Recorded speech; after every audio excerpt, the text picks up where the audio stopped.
Olá, está começando mais uma edição do Boletim da TV UEM. E hoje nós vamos conversar com o pesquisador, o professor Elias José Tossi Feijó. Tudo bom, professor? Tudo bom. O professor é pesquisador dos estudos literários e de estudos da cultura. E hoje vai falar um pouquinho com a gente sobre esse curso que ele trouxe aqui para a faculdade, para o curso de letras da universidade, que vai falar de estudos literários, confiabilidade e perspectivas profissionais. Professor, esse curso tem um nome complexo, né? Mas só para a gente entender do que ele trata na sua totalidade.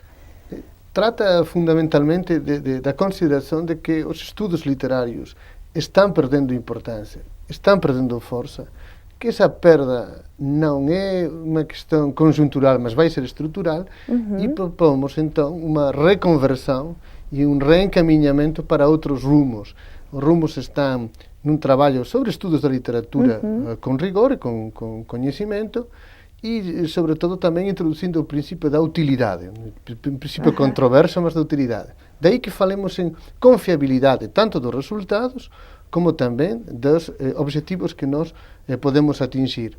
E colocando, igualmente, a ideia da transferência de resultados, pensando em termos até de empregabilidade dos estudantes, e também na área da pesquisa e da pós-graduação, igualmente pensando em termos de até empresas spin-off vinculadas a grupos de pesquisa, o que significa uma pequena revolução e uma reconversão também de nós próprios como docentes e pesquisadores. Então, professor, só para entender esses novos rumos, né? Porque geralmente a gente pensa quando um aluno entra em letras, né, fica muito ligado à área acadêmica. Quais seriam esses novos rumos? Como apresentar um novo mercado de trabalho para esses estudantes? Bom, se nós analisarmos a função dos estudos literários ou da literatura, vemos que há muitas outras coisas que agora estão funcionando, substituindo aquela ideia da literatura. Deve interessar-nos a função. Sim. Função que tem que ver com ideias, que tem que ver com qualidades de vida, que tem a ver com coesão social, etc.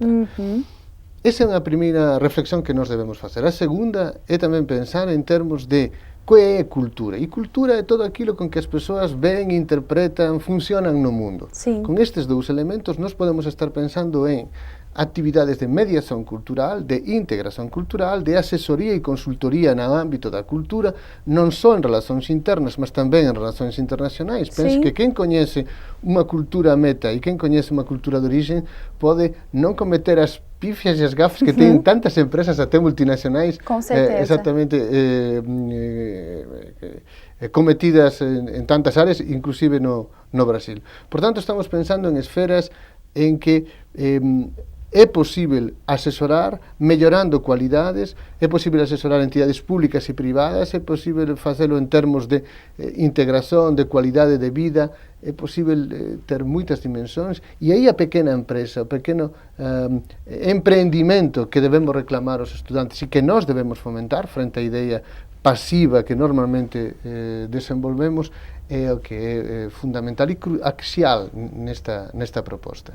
Nossa, então são várias opções, né, professor? Falando, mesmo a gente vivendo num mundo globalizado, ainda tem essas questões culturais, né, que as pessoas não conhecem, acabam cometendo essas gafes, como o professor citou.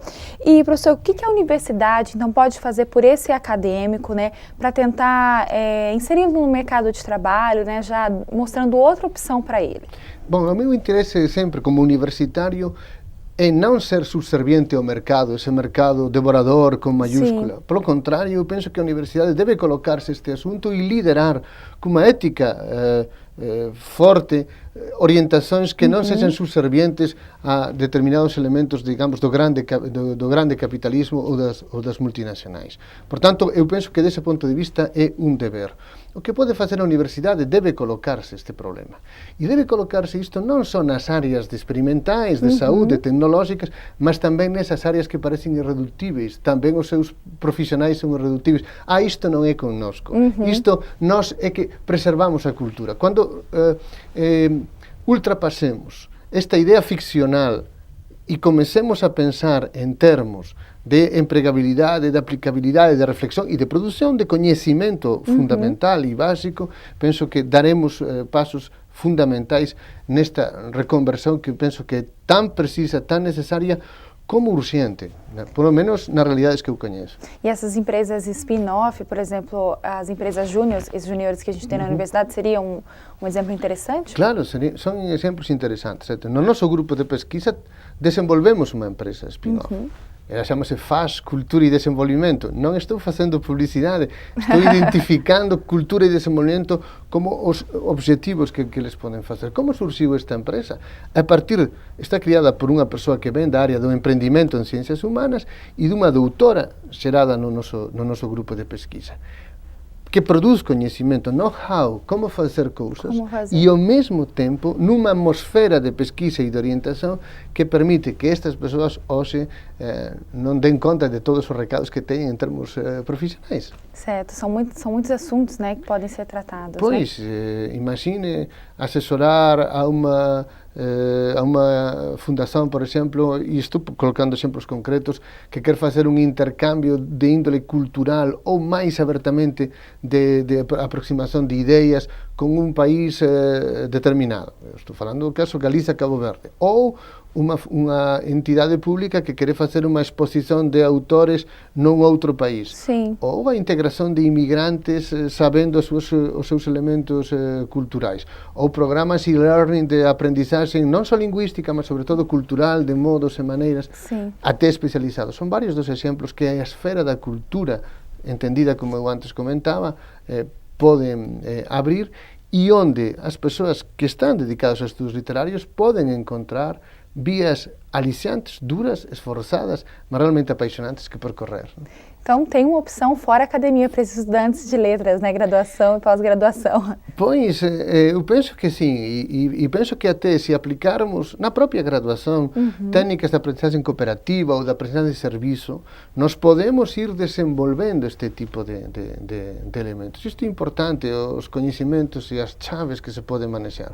Eu estou falando consigo, por exemplo, fazendo questão de falarmos a nossa língua comum, mas com as minhas marcas de galeguidade. Eu sou de Santiago de Compostela, da Galiza. E esse pode ser, por exemplo, um valor forte se nós pensarmos nos conhecimentos que podemos ter e na aplicabilidade que aí poda ser desenvolvida, né? Então, eu penso que, e um caminho, como digo, realmente frutífero, podermos dar instrumentos de análise, de interpretação e de aplicabilidade, de planejamento também, aos nossos estudantes desta graduação e, obviamente, no âmbito das atmosferas das equipas e dos grupos de pesquisa. Tá certo, professor, muito obrigado. Agradeço a sua entrevista, parabéns pela sua pesquisa, né? Muito obrigado. Que se siga levando esses ensinamentos para os acadêmicos. Obrigado, eu estou francamente muito agradecido por poder estar sempre aqui em Maringá. Muito obrigada. Obrigado. Bom, nós acabamos de conversar com o professor Elias José Torres Feijó, que veio diretamente de Santiago de Compostela para ministrar um curso para os acadêmicos de letras de graduação e pós-graduação da universidade. Ele está falando sobre estudos literários, confiabilidade e perspectivas profissionais. Obrigado.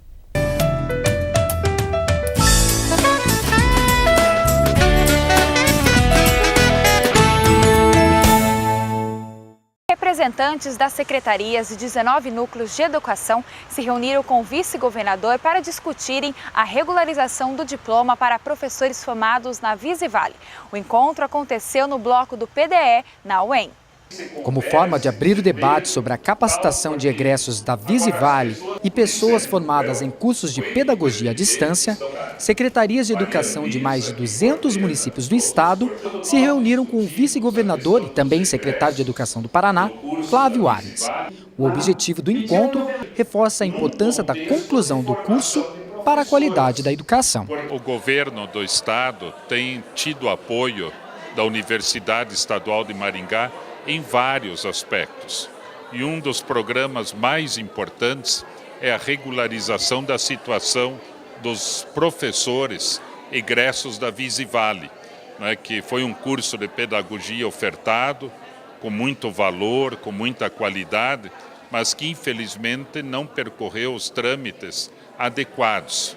E a Universidade de Maringá, bem como as outras universidades, estão regularizando dentro da legislação a situação desses professores. 4 universidades do estado atendem em conjunto cerca de 1.200 professores, que desde 2006 esperam por diploma. Então agora, com o auxílio da UEM e com o auxílio das outras universidades estaduais, esse feito será a contento para que esses professores, muitos são da rede básica de ensino, tenham seu diploma definitivo como pedagogo. A capacitação dá direito à licenciatura em pedagogia para o ensino infantil. E a UEM garante certificado para 19 regionais de educação em todo o estado. Então, eles estão fazendo conosco um curso de 1.300 horas. Na verdade, é uma oferta do curso de pedagogia em série especial. Só na Universidade Estadual de Maringá, mais de 4.000 professores estão matriculados no curso de pedagogia à distância. E o pedido que nós temos feito aos gestores municipais é que em cada município chame os professores da sua rede que frequentam esse curso, esclareçam com eles as dificuldades, as possibilidades e também escute-os no sentido de ajudá-los, auxiliá-los a conseguir concluir este curso tão importante, tão necessário para os professores e para as prefeituras municipais. O boletim da TV UEM fica por aqui. E lembrando que a TV UEM exibe 3 boletins diários, às 8 da manhã, ao meio-dia e às 6 da tarde, mostrando tudo o que acontece em nossa universidade. E se você quiser enviar uma sugestão de reportagem, entre em contato com a gente. Vie e-mail para o sec-tv@uem.br ou ligue no 3011 5300. Até logo!